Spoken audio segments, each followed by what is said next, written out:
The Life Talk Show is about testimonies where you can listen to be inspired, encouraged, uplifted, and entertained. It's the life.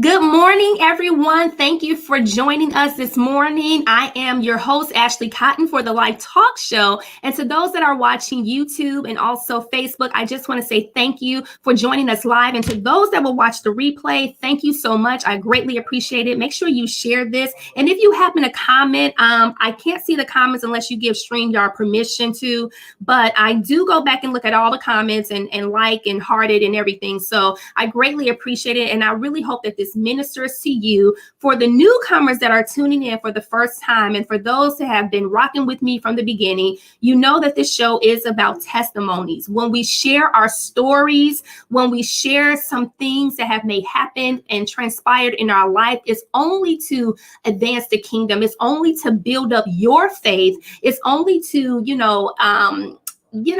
have you to inquire about what a relationship is all about. Not religion, but a relationship with the Father through his Son, Jesus, that died on the cross for us. And of course, we let the Holy Spirit flow. Whatever Holy Spirit wants to do, that's what we're going to do, because it's not about me. It's not about our guests, but it's about giving God the glory. It's about glorifying him and just being transformed from the renewing of our minds to breaking up the fallow ground of our hearts and allowing the Father to be what he wants to be to us, with us, and through us. And so without further ado, my guest for today is Kenisha Kelley, and I'm going to give an introduction to who she is so we can get some background before we even start our great conversation for this morning. So Kenisha Kelley was born and raised on the west side of Chicago. As much as she loves her hometown, she relocated to Texas 9 years ago. Kenisha is a mother, grandmother, sister, friend, role model, mentor, and advocate of self-love. She prides herself on being a very driven, ambitious, focused, and motivated individual who enjoys spending time with the people she loves and traveling. Kenisha has been in the insurance industry going on 18 years and has obtained her bachelor's degree in information technology and performance improvement. She has recently ventured into starting her own notary signing business and will be providing services throughout the DFW area. She also will be starting her Facebook blog, sharing her journey with weight loss and healthy lifestyle choices. Awesome. Wait a minute. Did I get all of it? I want to make sure I read everything. Hold on. Okay, here we go. As she continues to grow through her transformation journey, Kenisha believes her life purpose is to give back, empower, encourage, motivate, and uplift others. It brings her great joy being able to share her journey in hopes that it will inspire and encourage those seeking hope. Life is a gift, and the giver of life is good. And that is her quote. So thank you so much, Kenisha, for coming on.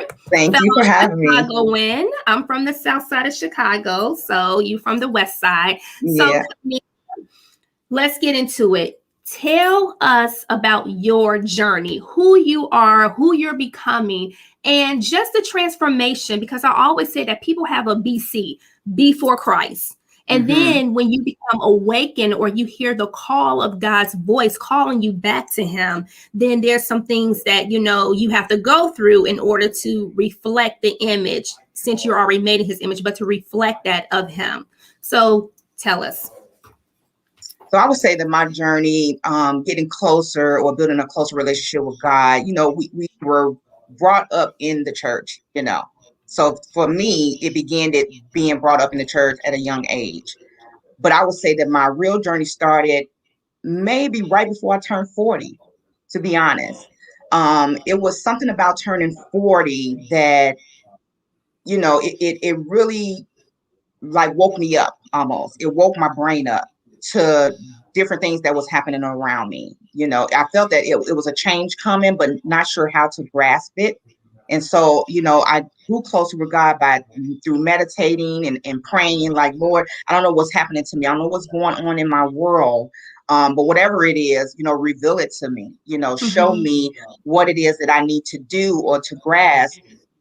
And it was like instantly, it was like he was working through me in all these ways that I can't even explain. I'm doing stuff that I normally don't do, like coming on a talk show and talking. Usually I'm the more reserved, laid back, sitting back, don't bother me person. Whereas of lately, it's me mentoring people, and at work we have a group called Good News, and it's where we come together and discuss spirituality, God, and whatever religion you're in. But he also led me in that direction as well. And so just growing a closer relationship with him through every aspect of my life, even through my journey with living a healthy life. um it all started from before I turned 40, and it led me to where I am today, which is living a more healthier, more self-love, self-care life. So that's where Mm-hmm. my journey began. Hmm. And so I'm very intrigued because usually people's journey starts like, and you can't really put a time or an age to anything that God wants to do, because that's when things actually do start to begin. When Jesus, after his 40-day and 40-night fast, that he was led into the wilderness to overcome Satan and his, antics and his devices, that after that 40 days, that's when his ministry began, and he started to recruit his disciples to spread the gospel, to spread the good news of what he was. So there was an appointed time. So now that you just turned 40 and God has put you on a new path, what was it like before? I know you said that you were it, raised up in a church, but what's the mhm. contrast, the difference between then and now where you are? It was like I was before, I was just going through the motions, to be honest. It was like, okay, I'm going to church because my mom took me to church, as a kid growing all the way up. And it wasn't really till I got into my 20s that I started to learn God for myself, to apply him Mm-hmm. more, to seek him more for myself, versus you just going to church because your grandparents took you or because your parents took you. It Mm-hmm. wasn't until my 20s until I started developing my own life, being a single mom and things like that, going through life's challenges, that it forced me to seek God for myself. But I still wasn't quite there yet. Mm-hmm. Of course, I'm not a scholar of the Bible or anything like that, but it took me a while to really know that in everything that I do, I need to put God first and seek God first and build that relationship, that intimate relationship with God. And it wasn't until getting to turning 40 that actually happened. Like, we have a more intimate relationship now than I had then, because I was going through the world, seeking Mm-hmm. validation from the world versus seeking God, in everything that I do, looking for validation in certain aspects of my life. And then just going through different life challenges in my 20s, going through my 30s, developing a little more in my 30s, but then really about to hit 40, and it's real. Like, you're growing older, you're growing wiser. Your mind is getting wiser to things that used to matter to me when I'm going through my 20s and 30s don't really matter no more. Mm-hmm. It was like, mm, why would I worry about something that's out of my control? Mm-hmm. So it wasn't it before. It was like I was just flowing through the motions. I know God, I love God, I know he's real, but it wasn't till I was getting to my 40s that I developed a closer, more intimate relationship where I actually hear from him when I'm praying, when I'm meditating, when I'm ushering him into my life. I actually can hear from him whenever I'm asking something. So it wasn't until where I'm at now, that now have a closer, more intimate relationship with him. And with that change, because it always starts with you, it always starts with us Mm-hmm. from the Mm-hmm. inside out, there came a change in your health. So Yes. that's when you started your health journey. And I just want to say, what was that moment like when you heard him, like when he was in tune, like the great God who created the universe? Mm-hmm. Because I know a lot of people want to worship the Yeah. universe. Yeah. He created the universe. So the Mm-hmm. very fact that he is God Almighty, the great I am, but then he zooms into you and it's Mm-hmm. intimate because now he's looking at you and he wants to abide in you. So what was that very moment? If you can remember, like what did that feel like? Was that like, you know? It was one day we were we okay, so me and my best friend, we decided that okay, every year we're gonna go take a trip to celebrate our friendship anniversaries. And so 2019, I believe, we went to Baja, Mexico. And coming back from that trip, I was getting dressed one day and I'm looking at myself and I'm like, I don't like what I see. I don't like what I see.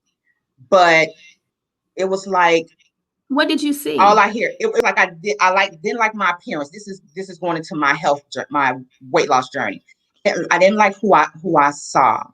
It wasn't that I didn't like how I felt in the inside, because I did, but it was the outside appearance that I really didn't like. And Mm-hmm. then I just heard a voice that says, "You're perfect." The word perfect. You're perfect. Even though I felt like on the outside I wasn't perfect, I heard perfect. And then I'm like, you know what? I am perfect. In his eyes, I am perfect. The Mm-hmm. flaws inside, outside, no matter what it is, he accepts me for who I am. So it was like from there on, I don't care what nobody thinks. I don't care what nobody says. I'm going to live my life how I want to live, with God, every step of the way. And so that's when it started for me as far as the weight loss. I'm not doing it to look good. I'm not trying to conform to the ways of the world that will have you thinking that, oh, to be skinny is to be perfect. Mm-hmm. To be this way is to be perfect. Or, in relationships, you have to be this in order to have a husband or wife or whatever the case may be. No, I'm going to live my life according to God's purpose. And I'm going to do my weight loss for me, so I can Mm-hmm. feel good for myself. And that's where your self-love and self-care come from. You have to transform your mind first. Mm-hmm. That's where it starts. The renewing of your mind. Yes, I can do it. Yes, I'm pretty. I'm beautiful. I'm smart. I'm this. I'm that. Because I think it's so many different things that's of the world that tells us what we are not. And Mm-hmm. so I know I am. And so from there, I adapted this whole weight loss, healthy living life journey. And that's where it Mm-hmm. started. That's where it started. And that's how it came about. And do you believe that that was when your purpose of why you've been placed Mm-hmm. on this earth was awakened and open to you to say, okay, this is what I have for you. Now walk in it. Yes. Yes. Because at first it was like, as I'm going through this journey, I started with the changing of my mind and telling myself that I can do this. I can stick to my plan, to lose my weight, and then as I'm doing that, everything else started to change. I'm loving myself more. I'm not caring about things that used to stress me out and whatever the case may be. And then I'm like, okay, then that's when stuff started to change in my life. I'm speaking out on stuff more. God is using me, like he would send people my way, like, oh, I'm so inspired by your journey. I'm so inspired, about your weight loss. Can you give me some tips and things like that? And I'm just like, people are seeing me. Like, even though when I'm sharing my videos, my workout videos or my meal plans or my recipes or Bible quote or just in a word of encouragement, it's in hopes that it reached somebody, but in my mind, I didn't know that people were paying attention.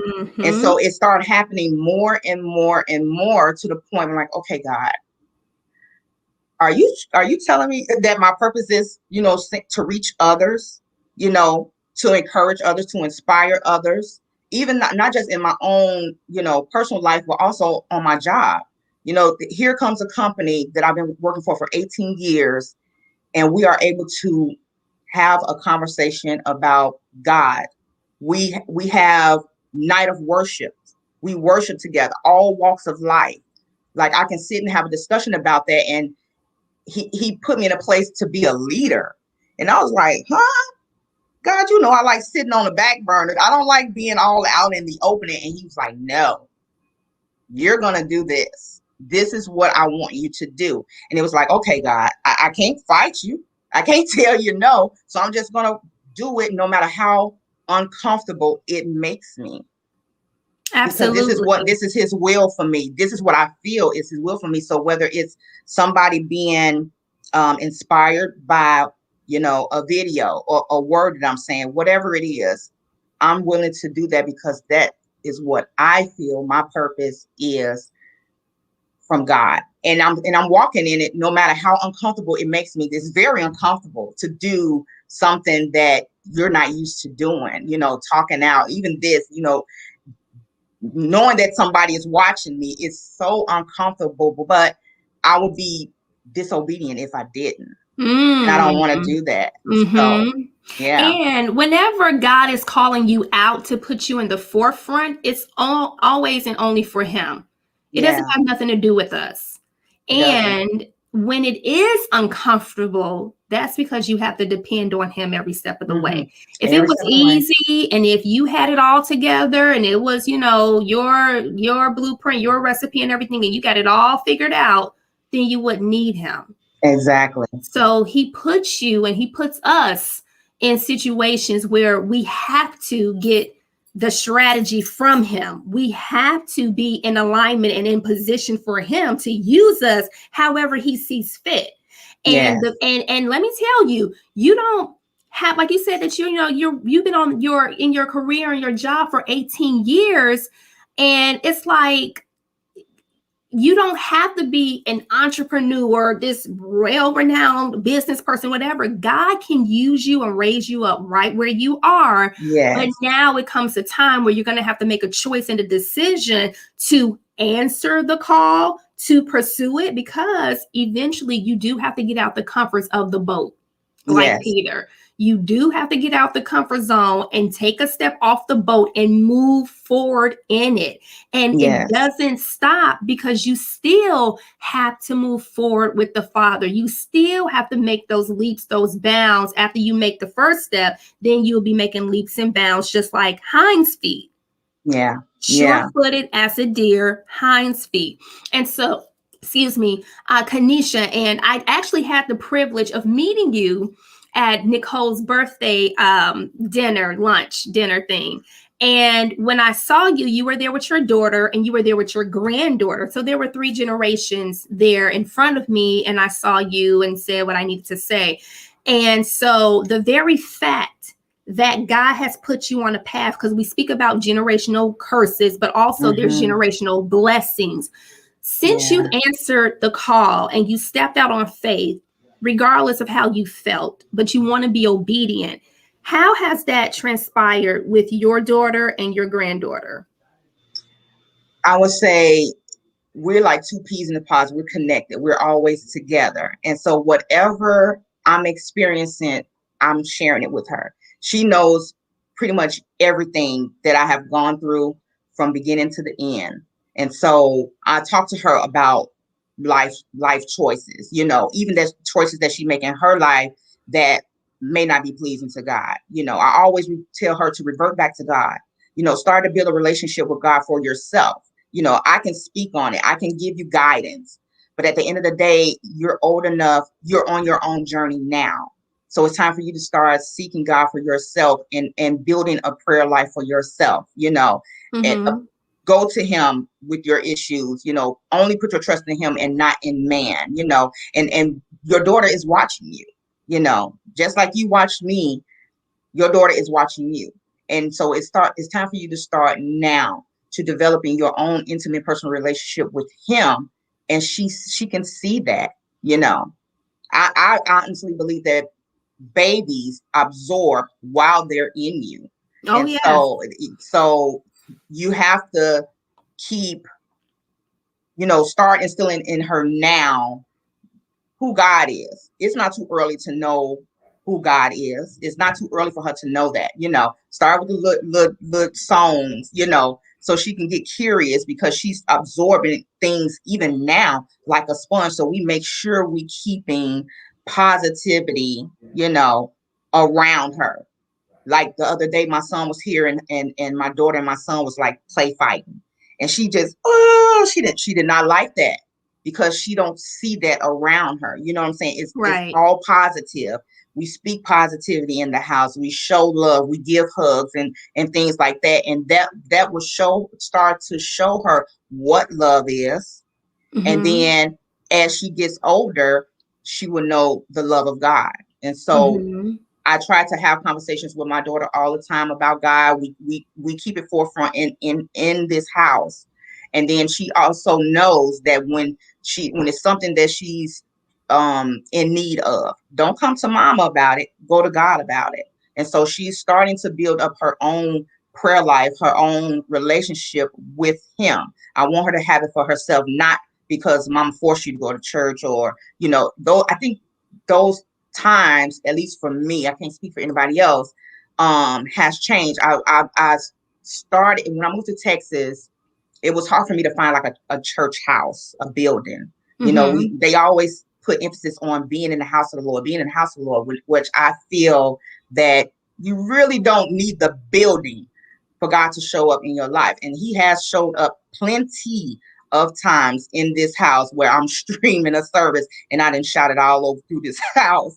So, I keep that in the atmosphere. God is Mm-hmm. always in the atmosphere, and she knows that. So, Mm-hmm. yeah. Because God's presence is omni. He's everywhere, anywhere that, when you welcome him, he inhabit the praises of his people.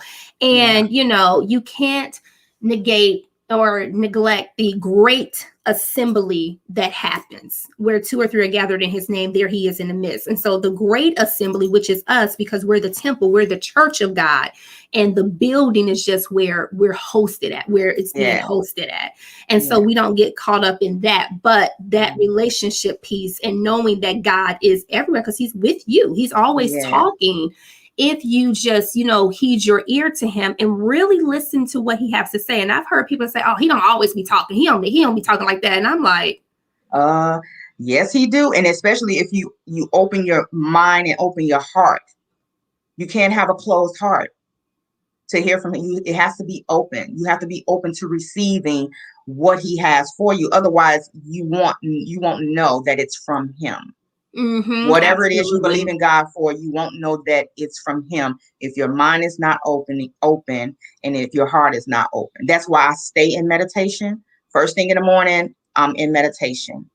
My dad has prayer every morning at 6 a.m. I'm in that prayer, because that's my time to be with God, to get my mind clear, to get focused on my day and being able to go through my day. So if anything comes up, I'm prepared, to face whatever that is. Somebody may come in contact with me who needs emotional support. I'm always getting that, Mm-hmm. and I see somebody, who say, please pray for me.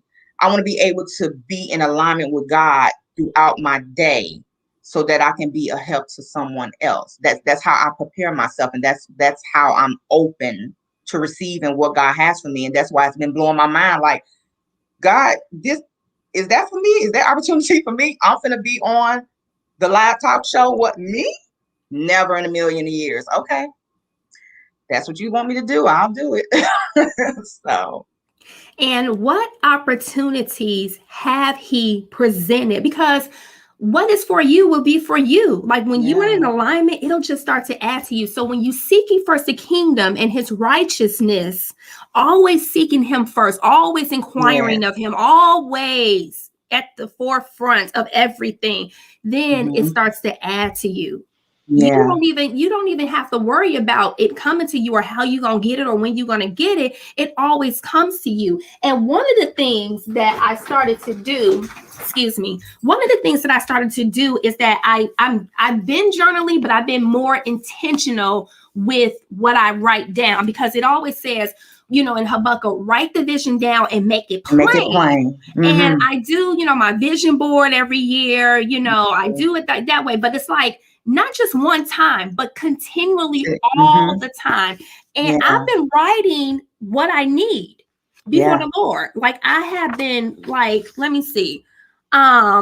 Okay, so guess what? I write down like as far as my bills is concerned, because I'm doing this by faith, and I put it right back on him. I heard Dr. Alexis say, your bill, no, your will, your bill. Your will, your bill. And so I have been writing things down before the Lord and putting them before him. I said, Lord, I need to make the payment for summer camp for Manny. He starts summer camp June 21st. Like I'm writing down like, okay, this is all my bills that I need to be in operation to do what I need to do. And he has met every need. And he's met every need before I just started writing it down.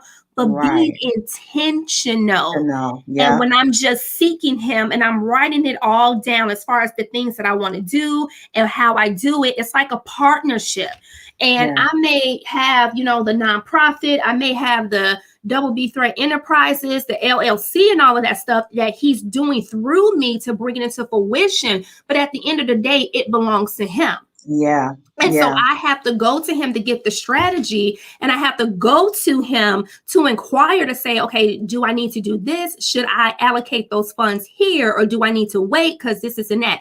And it's been him that's been connecting me with other women and other people to bring it into fruition as well. And so I'm like really blown away with what he has done. And let me tell you, when I got fired from Charles Schwab, March 15th of 2019, I will never forget them dates. Okay. I will forget when I started my nonprofit, when I got fired, and some other important milestone dates too. And he has kept me. And it has been uncomfortable. Don't get me wrong. It's been uncomfortable because I'm looking like, what? But it's been rewarding as well. It's been exciting as well because I look back and I reflect like, man, someone like me could actually be doing this. Yeah. That's kind of how I felt when I decided to do my little business, which is still up and coming. But he has, I would say, like even with the Good News Group at work, that's something that I never thought I would be leading. Now, participating in, I attend the meetings. I'll attend because we have kind of like a little Bible study on Mondays, and Wednesday we have everybody who comes together and we have a big prayer and testimony, for about 30 minutes. And so that's about as far as I wanted to go. But then the leader of the whole thing was like, Kenisha, I kind of want you to do this. And it was because every morning when I meditate, I'm posting a song or I'm posting a scripture or something like that. And I also post the same thing on their page because we have like a Facebook for my job. And so I will post it on there, and she saw me doing that. And then she came to me and was like, I need you to lead this.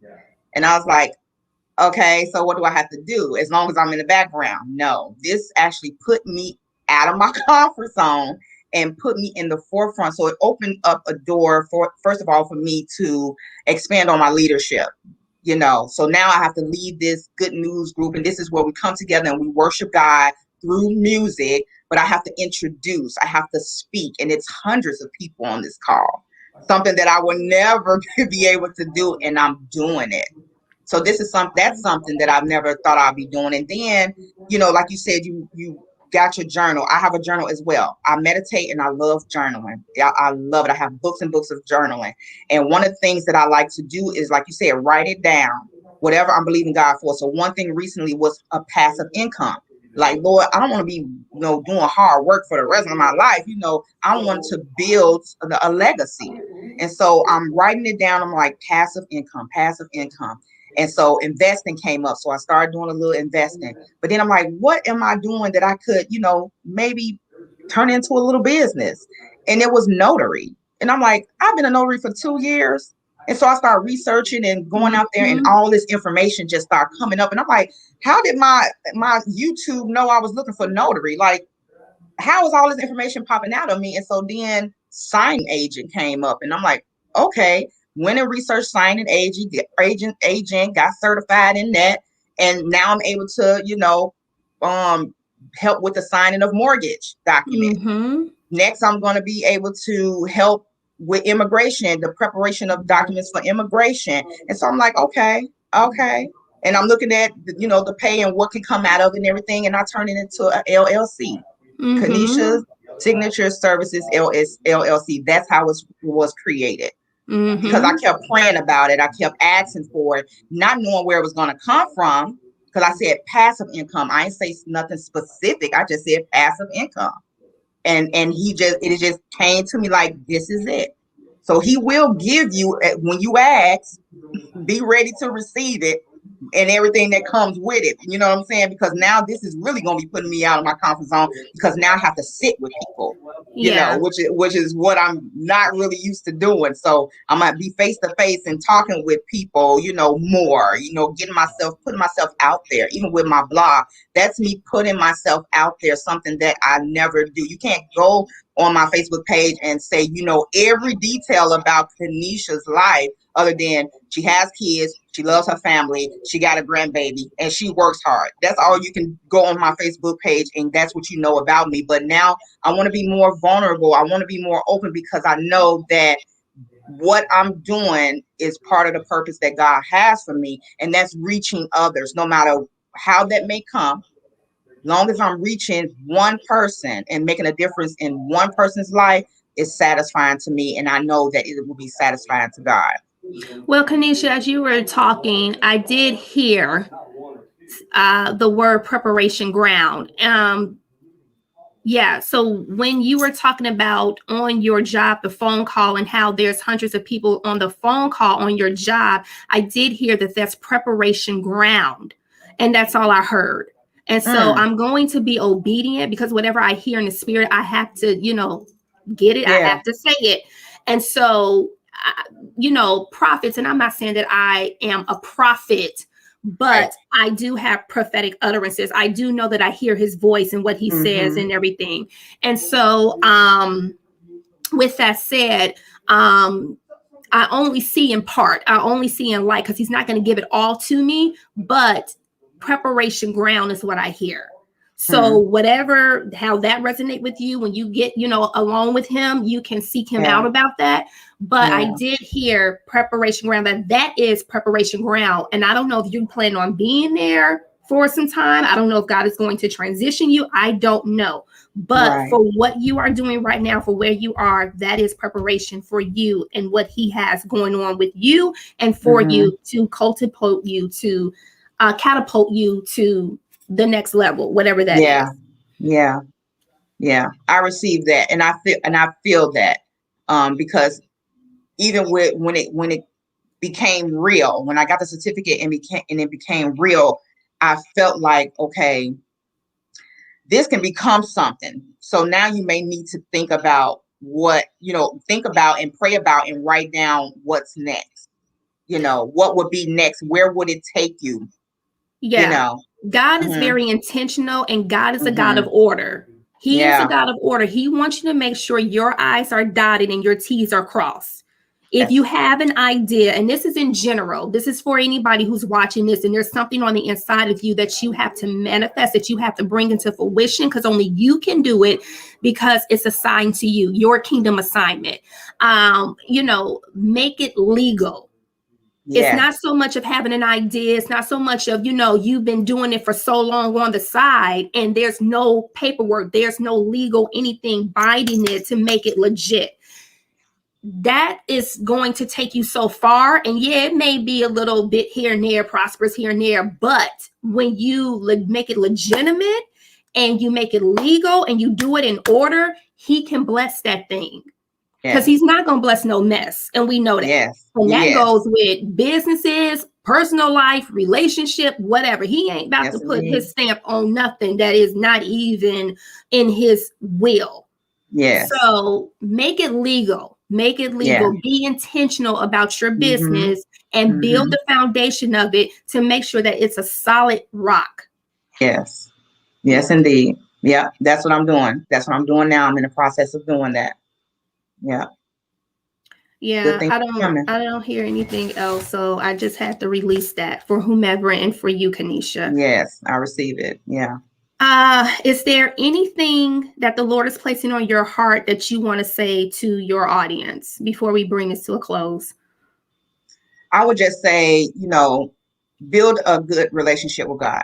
It's good to have an intimate, close relationship with Him. Go to Him in prayer. Find that thing that you can put all your focus and your attention in Him. And whatever you believe in God for, He will provide. He will make a way for, whatever you believe in Him for. We live in this time where, things are uncertain, but in the end, it all circles back around to God. Applying Him in everything that you're doing in your life, no matter what it is, relationship, work, buying a house, whatever it may be, put God first in all that you do. Amen. And I also want to say this too is that we're in a season, and we've been in a season where God is gathering His sheep, those who have a heart after Him, the remnant, from this world system, from this world's way. Yeah. And your gift, and I'm speaking in general, that your gift is going to make room for you, but you have to be able to take that first step of faith. And it's never easy. It's hard. It's scary, but it's worthwhile. It is, because His will, His bill. If you're in alignment and you do what He's calling you to do, don't delay it. Do not delay. No more delay. Do it. Because there is a setup where there is going to be wealth that's being transferred over to the righteous from the wicked. And it's happening now with the PPP loans, with the EIDL, with the grants, with the money and stuff. That stuff is being transferred over to us to set our stuff up right and to set it up correctly the way Israel was set up.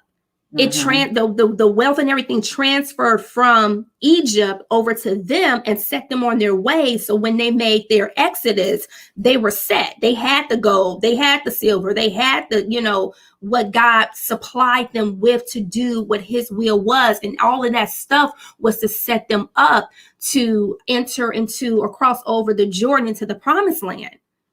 So the preparation was already there. They just had to walk it out and be obedient. And we know how that all went, because there were some things that they had to die to and get rid of and uproot, pretty much pruning and everything, to get them to be in position the way God wanted them to be, because it's always your witness to be in His image. It's not so much you're creating His image, but to walk it out too. You're an image barrier of Him, and you have to walk that thing out and be a witness for Him. So I really needed to say that. Yes. Now, to switch gears, we're about to do our rapid fire questions, okay? Where this is fun. I'm about to hit you with the hot track. And this is just giving us a little glimpse into your intimate relationship with the Father, because everybody's different. Everybody's unique, and He deals with us differently than He would the next person. And so the first question is, what is your favorite verse in the Bible? Well, I would say in my journey, I would say Romans 12:2. Do not conform to the ways of the world, but be transformed by the renewing of your mind. You have to change your mindset. You have to change it from, I don't think I can do this. I don't think I want to do this, to, yes, I can. Yes, I will. And I can do this. So the transforming of your mind, that one is one of my favorites. Mine's too, one of them. Number 2, how do you get into the presence of the Lord? Meditation and prayer. Every day, every morning, 5:30 a.m. Meditation and prayer and journaling. I journal. Number 3, what do you think heaven will be like? I think it will be everyone of all races getting along, holding hands, and fellowship and worshiping together. I think it's going to be unity and love. Yeah. Number 4, who would you like to meet in heaven? It could be from the Old Testament or New Testament. To be honest, probably probably all 12 of the disciples. Because I would just like to know, what was it like, being right next to Jesus the whole time? Every time you walking with him, sitting at the table, breaking bread, what was it really like? I would like to hear it from their mouths. Yeah, that's a good one. That's the first. No one ever said all 12 disciples, so that's good. Number 5, given the opportunity where you're in a quiet, intimate setting and God manifests himself to you face to face, what would you say to him? I would probably say, Lord, I know that I fight and that I try to hold back, but just have your way with me. Whatever it is you want me to do, whatever your will is and purpose is for my life, I'm open and I'm ready. And this is a bonus question. Last question, that knowing your journey, right? Knowing where you came from, the very beginnings of you, where you are now, and not knowing what is going to take place for the future, right? Because you can't see that. You can only do this thing by faith each day, every day by faith. Is it worth being in a relationship with him and not knowing what lies ahead? Will you continue to seek him, continue to be a woman after his own heart, no matter what? Yes, I will continue to seek him, and I do think it's worth it because of the what I've seen him do in my life, the transformation that I've seen him do in my life, and I think others can attest to that. People who are really close to me know where I was to where I am now, so I definitely believe in him, and I will continue to seek him in everything that I do, and encourage others to do the same. Amen. Yeah. So as we come to the end of our show, I always encourage each and every person to work out your salvation with fear and trembling, because we all are going to have to give an account of our lives. We're all going to have to give an account of our gift and our talent, of what we did, how did we do it, and if we were able to advance the kingdom on earth as it is in heaven. And really what it's all about, what it's been about, is discipleship. What it's been about is bringing the lost sheep, that he will leave the 99 to go after the one. And to bring them back in. And Kenisha, you kept mentioning if it was just one, if it was just one, if it was just one, because that's what he did with us, each individually, the one. And now we're part of the 99, the sheepfold. And it's up to us to disciple. It's up to us to bring and draw them in, to have a relationship with him, to have an inheritance of what he has waiting for you, what he has lain dormant for you, your inheritance, your portion, whatever that may be. And when you are in a place that he raises you up, the pillars of entertainment, that's my pillar that he's called me to, entertainment, politics, business, in the field, whatever that field is that he has for you, that there is influence, that you have to infiltrate the enemy's camp that was stolen, that was taken, that was, steal, kill, and destroy, that the enemy tries to do to ravage that you have to infiltrate the enemy's camp to take it back from the Father, to enlarge your territory for his purposes. And that's to win men, to be fishers, meant to be fishers of men's souls. And that's what it's always about. No matter what arena, what pillar, anything field that you're in, it's always to bring him glory and to do the will of the Father. That's what it's always been about. No religion, but relationship, restoring, bringing restoration. And that's it. So we have some comments here. I'm sorry, guys. I want to highlight you all, so hold on. So we have Jazz Lachey. Yes, God. Thank you so much, Jazz Lachey. Forgive me for sharing and commenting and watching this. She says, sis, you did an amazing job. I am so proud of you. Thank you so much. Yes, even though you were nervous, Kenisha, you held your own. You held your own. So I want to say God bless you all. Thank you so much for watching. You all take care and work it out this week. Work it out. Okay. Bye.